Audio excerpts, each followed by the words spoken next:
Hello everyone, welcome back to my channel Seekha science classes.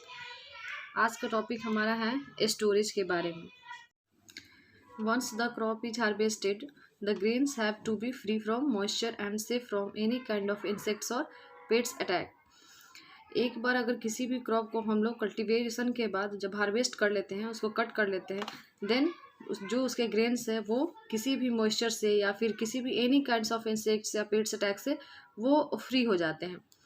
Presence of moisture promotes microbial growth in the grains. Moisture का जो presence होता है, जो grains में अगर बना रहेगा तो उसको वो माइक्रोबियल ग्रोथ को, जो माइक्रोब्स होते हैं उनकी ग्रोथ को बढ़ाता है। सो grains are first dried in the sun and then packed in gunny bags or metallic bins to be stored in well ventilated godowns. एक बार जब ग्रेन्स जब उसको अलग कर लिया जाता है, देन उसको हम सबसे पहले सुखाते हैं किसी सन में, मतलब धूप में उसको सुखा के, देन उसको हम लोग किसी भी बैग्स या किसी भी बोरी में हम उसको पैक करते हैं और वेल वेंटिलेटेड गोडाउन्स में, किसी गोडाउन्स में हम उसको रख सकते हैं ताकि वो कभी ख़राब ना हो। Pesticides are often spread in godowns to be avoid pests attacks. उसके बाद जो पेस्टिसाइड्स होते हैं, पेस्ट को मारने के लिए जो भी उसके केमिकल्स होते हैं, उसको हम लोग गोडाउन्स में ऑल ओवर उसको उसके पेट्स का छिड़काव करते हैं ताकि पेट्स अटैक से हम उसको बचा सकें। Large scale storage of grains is done in granaries और soils to protect them from pests such as rodents, microbes and insects. बहुत बड़े पैमाने पे जब हम लोग किसी भी ग्रेन्स का स्टोरेज करते हैं, देन हमको उसको बचाना होता है। जो पेट्स होते हैं, किसी भी तरीके के रोडेंट्स, माइक्रोब्स एंड इंसेक्ट्स होते हैं, उसको बचाने के लिए हमको पेस्टिसाइड्स का उसमें उपयोग करना पड़ता है। नेक्स्ट टॉपिक हम लोग देखते हैं इम्प्रूविंग क्रॉप प्रोडक्शन। मतलब जो क्रॉप है उसके प्रोडक्शन को हम लोग कैसे इम्प्रूव कर सकते हैं ताकि हमारा प्रोडक्शन अच्छा से अच्छा हो सके। There has always been an increasing demand for food throughout the world because of the rapidly increasing population. Day by day हमारा डिमांड फूड का जो है उसका बढ़ते जा रहा है बिकॉज ऑफ इंक्रीजिंग पॉपुलेशन। हमारी पॉपुलेशन जैसे जैसे इंक्रीज कर रही है, वैसे वैसे हमारे फूड के डिमांड्स बढ़ते जा रहे हैं। To meet this increasing demand, there is a need to increase the crop production. तो जैसे ये हमारा डिमांड बढ़ रहा है, वैसे हमको अपने क्रॉप प्रोडक्शन को धीरे धीरे बढ़ाना पड़ रहा है या बढ़ाना पड़ेगा। Some of the common areas where we can improvise are using right amount of fertilizers and manures, providing better irrigation facilities to farmers, using good variety of seeds for sowing and efficient storage methods. कुछ ऐसे common areas हैं जहां हम improvise कर सकते हैं ताकि हमारा प्रोडक्शन और ज़्यादा बढ़ सके। उसमें कुछ जो है जहां हम लोग बढ़ा सकते हैं वो है सबसे कि अच्छा अमाउंट में हमको फर्टिलाइजर्स का यूज करना होगा। वो क्या है कि जितनी अच्छी हम लोग फर्टिलाइजर्स यूज करेंगे, हमारा प्रोडक्शन उतना अच्छा होगा। एंड मैन्योर भी एक ऑर्गेनिक सब्सटेंस है जो कि हमारे प्रोडक्शन को बढ़ाता है। Then providing better irrigation. अगर हमारा इरिगेशन अच्छा होगा, सिंचाई अच्छी होगी तो हमारी फसल अच्छी उगेगी। Facilitate to farmers using good variety of seeds. उसके बाद एक और मोस्ट इम्पॉर्टेंट पार्ट्स है कि जब हमको किसी भी क्रॉप को कल्टीवेट करना होता है तो उसमें हमको सीड्स का सिलेक्शन सबसे इम्पॉर्टेंट है। अगर हमारी सीड्स की क्वालिटी अच्छी होगी, डिजीज फ्री होगी, देन वो अच्छा उसका प्रोडक्शन होगा।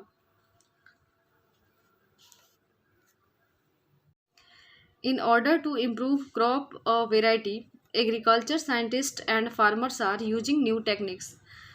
क्रॉप की वेराइटी को और ज़्यादा इम्प्रोवाइज करने के लिए, इम्प्रूव करने के लिए जो एग्रीकल्चरल साइंटिस्ट है या जो फार्मर्स है वो नए नए टेक्निक्स का यूज कर रहे हैं। जैसे जैसे हमारी साइंस डेवलप कर रही है, वैसे वैसे नए नए टेक्निक्स को हम लोग यूज करना सीख रहे हैं। One such technique is plant breeding. उसमें से एक मेन टेक्निक है plant breeding. It is often bought about to improve the genetic makeup of crops so that they are economically more useful. तो ये प्लांट ब्रीडिंग क्या है और ये कैसे होता है? तो मेन इसका इम्पॉर्टेंट है कि जो जेनेटिक मेकअप ऑफ क्रॉप्स होता है, यानी जो क्रॉप्स के जो और ज़्यादा उसके जो पैदावार होते हैं उसको हम कैसे इकोनॉमिकली और ज़्यादा यूजफुल बना सकते हैं ताकि हमको उससे प्रॉफिट हो। ब्रीडिंग और crossing between two different varieties of a crop to have desired qualities of both parents in the offspring is known as hybridization। कह रहा है जब ब्रीडिंग या जो क्रॉसिंग होता है two different varieties of crops के बीच में, तो वो क्या करता है, क्वालिटीज ऑफ दोज बोथ जो पेरेंट्स होते हैं क्रॉप्स के, उनके द्वारा जो नए क्रॉप्स की वेराइटी जो उत्पन्न होती है, मतलब उसके जो ऑफ स्प्रिंग होते हैं, उसको उस प्रोसेस को हम हाइब्रिडाइजेशन कहते हैं। The hybrid so produced could be better yield, disease resistance, डॉट रेसिस्टेंस इटीसी। और वो जो हाइब्रिड होते हैं वो एक तो बेटर उसकी जो पैदावार होती है यानी वो बेटर हो जाती है, एंड जो डिजीज रेसिस्टेंट होता है वो कम होता है, डिजीज मतलब कम होता है, एंड वो अच्छी हो जाती है। However, the disadvantages can be that these crops may provide less fodder। उससे कुछ हम को डिसएडवांटेज भी है, जो कि क्रॉप्स धीरे धीरे क्या होता है, less fodder, require more amount of fertilisers. एक तो उसकी पैदावार कम होने लगती है, देन धीरे धीरे उसमें ज़्यादा और ज़्यादा फर्टिलाइजर्स की नीड होती है, जो कि हमारे लिए एंड जो फूड खाने वाले होते हैं उनके लिए ये हार्मफुल है। ज़्यादा फर्टिलाइजर्स का यूज सबके लिए हार्मफुल है। वीडिसाइड्स एंड पेस्टिसाइड्स, ये सारे केमिकल्स हैं जो कि सबको हार्म करते हैं। Next, nitrogen cycle. किसी भी क्रॉप के कल्टीवेशन में एक ये इम्पॉर्टेंट टर्म है नाइट्रोजन, जो कि प्लांट्स को उसको नाइट्रोजन की नीड होती है। Nitrogen is the main component of proteins that make up plant and animal bodies. Nitrogen किसी भी plant body and animal body के लिए इम्पॉर्टेंट कंपोनेंट होता है, जो कि उसके बॉडीज़ को और ज़्यादा इम्प्रोवाइज करता है। It is also found in chlorophyll and vitamins. इसमें नाइट्रोजन में क्लोरोफिल एंड विटामिन्स भी पाए जाते हैं। It is found in a variety of other chemical compounds essential for life on the earth. इसमें और भी वेराइटी के कंपोनेंट्स पाए जाते हैं, केमिकल कंपाउंड्स पाए जाते हैं, जो कि हमारे लाइफ के लिए इस अर्थ पे ज़रूरी है। No wonder it is the most abundant element is our atmosphere. ये हमारे एटमॉस्फेयर में सबसे अधिक मात्रा में पाया जाने वाला एलिमेंट्स है, जो कि अप्रॉक्स 78% हमारे एटमॉस्फेयर में नाइट्रोजन पाया जाता है।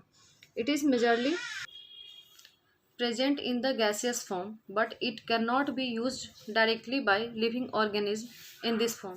ये ज़्यादातर गैसियस फॉर्म में पाया जाता है, बट ये डायरेक्टली किसी भी लिविंग ऑर्गेनिज्म के द्वारा डायरेक्टली इसको यूज नहीं किया जाता है। The atmospheric nitrogen gets converted into useful form by some organism so that plants and other organisms can use it for various purpose। ये जो एटमॉस्फेरिक नाइट्रोजन होता है वो डायरेक्ट ना तो प्लांट्स ना ही कोई लिविंग ऑर्गेनिज्म हम लोग उसको यूज कर सकते हैं। इसलिए कुछ ऐसे भी ऑर्गेनिज्म हैं जो उसको जो सोलुबल वाटर सोलुबल कंपाउंड्स होते हैं जो प्लांट्स के लिए नीडेड होती है उसमें कन्वर्ट करते हैं, और तब जाके प्लांट्स उसको अपने फॉर्म में उसको यूज करता है, वाटर सोलुबल फॉर्म में। The process by which atmospheric nitrogen is fixed so that it can be used by plants and animals। तो ये एटमॉस्फेरिक नाइट्रोजन के जो प्रोसेस हैं जो कि चेंज होते हैं, फिक्स होते हैं, और उसके बाद फिक्स होने के बाद उसको प्लांट्स एंड एनिमल्स उसको यूज कर सकते हैं। And then return to the atmosphere is called nitrogen cycle. And उसको यूज करने के बाद फिर से वो जो नाइट्रोजन है वो रिटर्न होते हैं एटमॉस्फेयर में। उसी प्रोसेस को हम लोग नाइट्रोजन साइकिल बोलते हैं। These bacteria are present at the roots of plants such as peas, beans and other leguminous plant।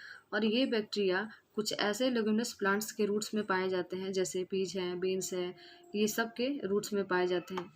Atmospheric nitrogen is absorbed by this bacteria and then they convert into other forms that can be used by plants. ये जो atmospheric nitrogen है उसको इन bacteria के द्वारा observe कर लिया जाता है, देन वो कन्वर्ट करते हैं उसको अदर फॉर्म्स में जो कि प्लांट्स के द्वारा यूज किए जाते हैं। This is called biological nitrogen fixation, और उस प्रोसेस को बायोलॉजिकल नाइट्रोजन फिक्सेशन कहते हैं। Nitrogen cycle involves 5 main processes. Let us learn about this processes. Nitrogen cycle में मेन 5 प्रोसेस होते हैं जिसको हमको पढ़ना है। फर्स्ट है nitrogen fixation. It is the process of fixing atmospheric nitrogen into inorganic nitrogen compounds by micro organism such as rhizobium bacteria.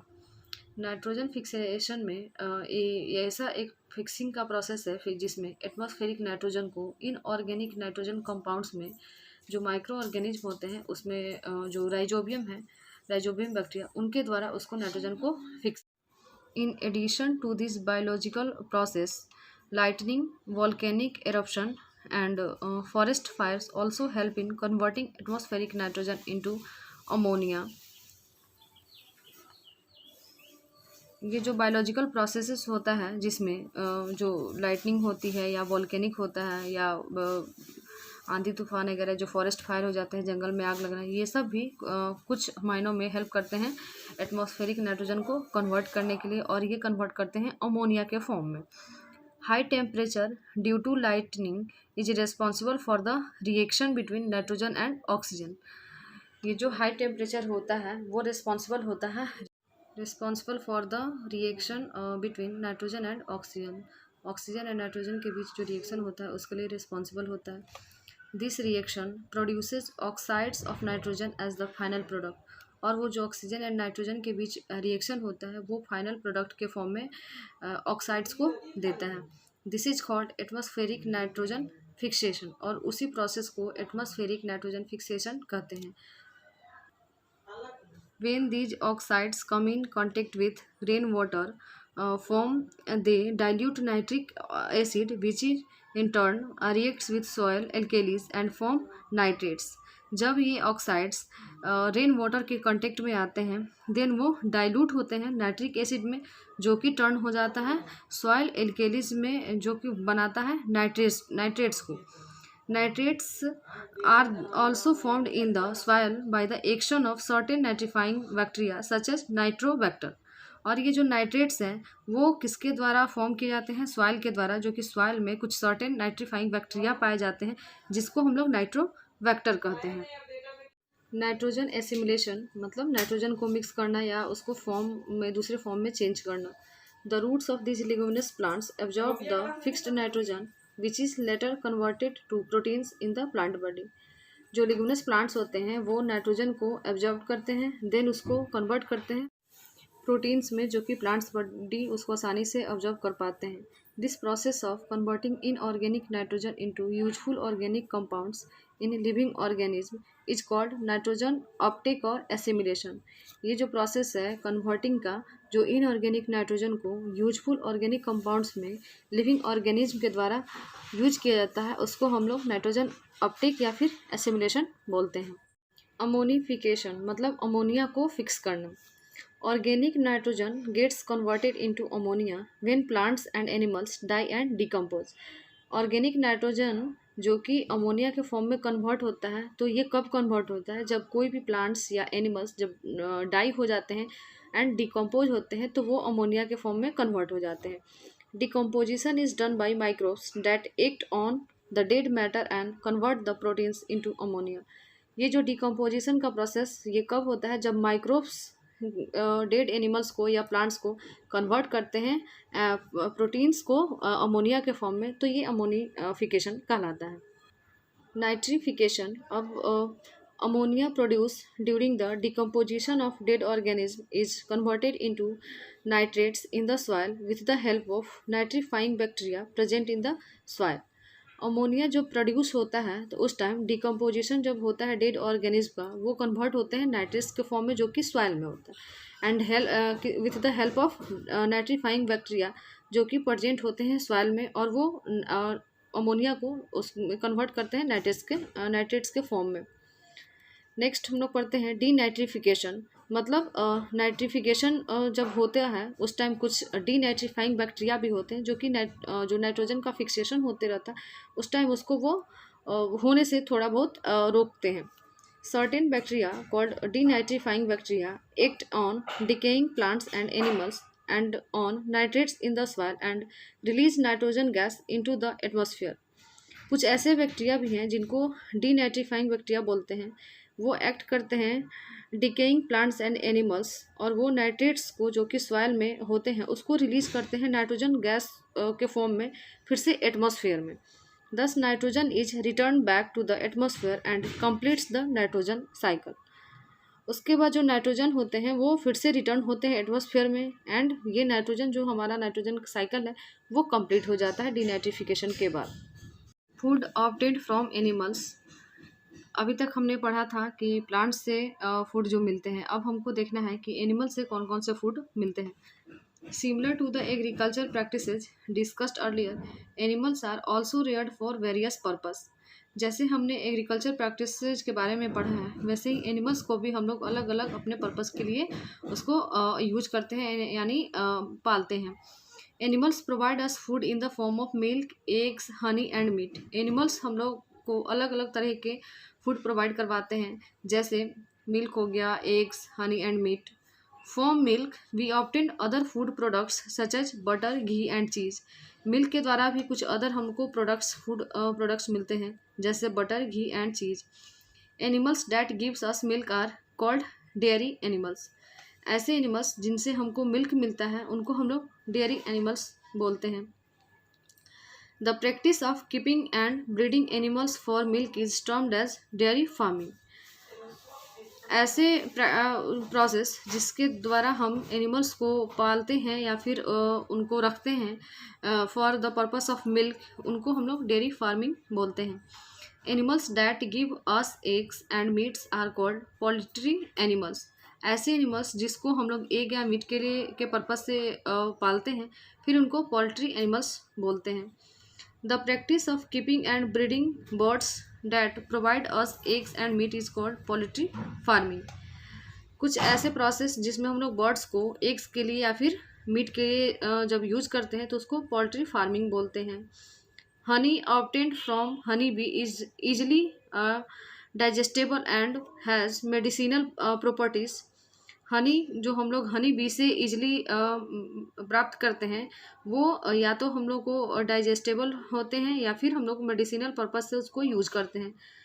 For obtaining honey, honey bee are reared on a large scale is in big boxes called apiaries. जब हम लोग हनी के लिए हनी बीज को जब large scale पे उसको हम लोग रेयर्ड करते हैं, पालते हैं, देन उसको हम लोग एपरीज बोलते हैं। रियरिंग ऑफ हनी बीज on a large scale is called apiculture. जब हम लोग हनी बी को बहुत ज़्यादा लार्ज स्केल पे पालते हैं तो उसको एपीकल्चर बोलते हैं। Likewise the rearing and breeding of fish on a large scale is called pisciculture. जैसे हनी बी को लार्ज स्केल पे हम लोग एपीकल्चर बोलते हैं, उसी तरह जब जैसे फिश को लार्ज स्केल पे जब पालेंगे तो उसको पीसीकल्चर बोलेंगे। The practice of breeding and rearing animals on a large scale is known as animal husbandry.